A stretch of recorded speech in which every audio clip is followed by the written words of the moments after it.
You know that nightmare scenario, right?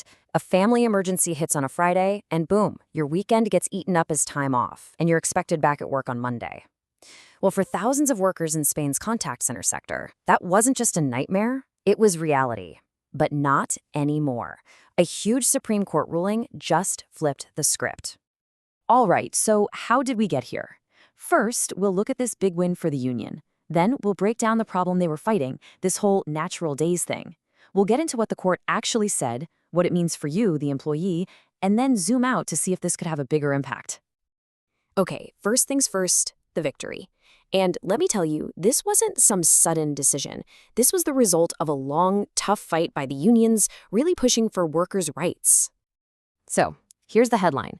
Spain's Supreme Court has sided with the unions. They've totally changed the rules for how paid leave is counted when it comes to those really critical family emergencies, like a sudden hospitalization or, sadly, a death in the family. And what that means, in simple terms, is that a major part of the industry's collective agreement has just been thrown out. It's null and void.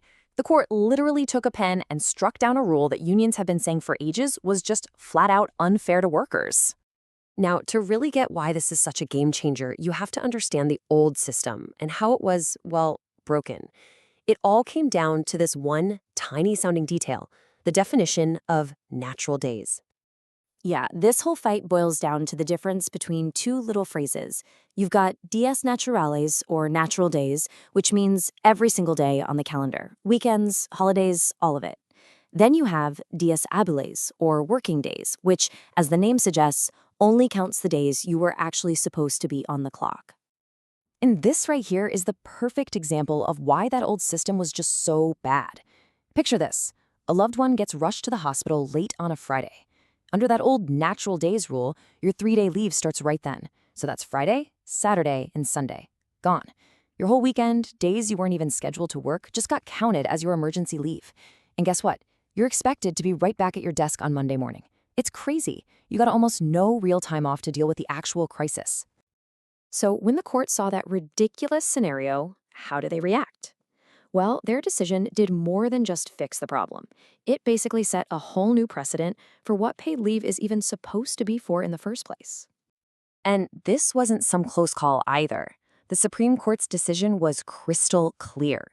They completely backed up an earlier ruling from a lower court, leaving zero room for doubt. The union's argument? It won. Plain and simple. But here's what I find really fascinating. The court's reasoning.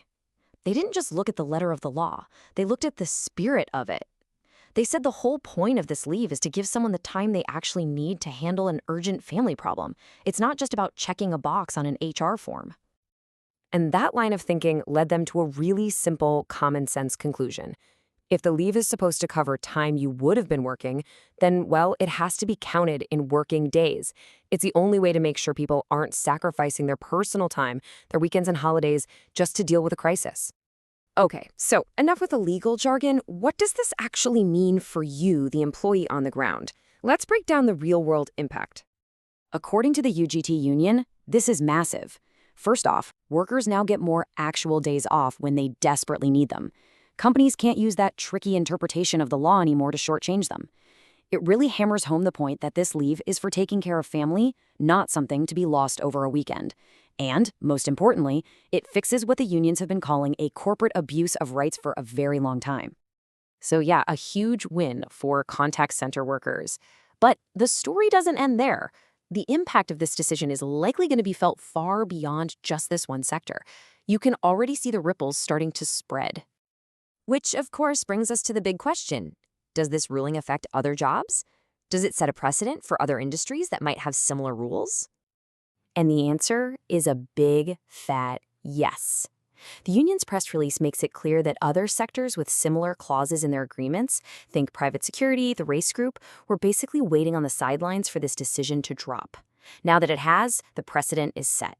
This ruling applies to them too. A victory like this is just a powerful reminder that collective action really can change the rules of the workplace. A fundamental right has been locked in, and it leaves you wondering, what's next? Now that the amount of leave is protected, maybe the next big fight will be about the reasons you can take it, especially as our world keeps changing.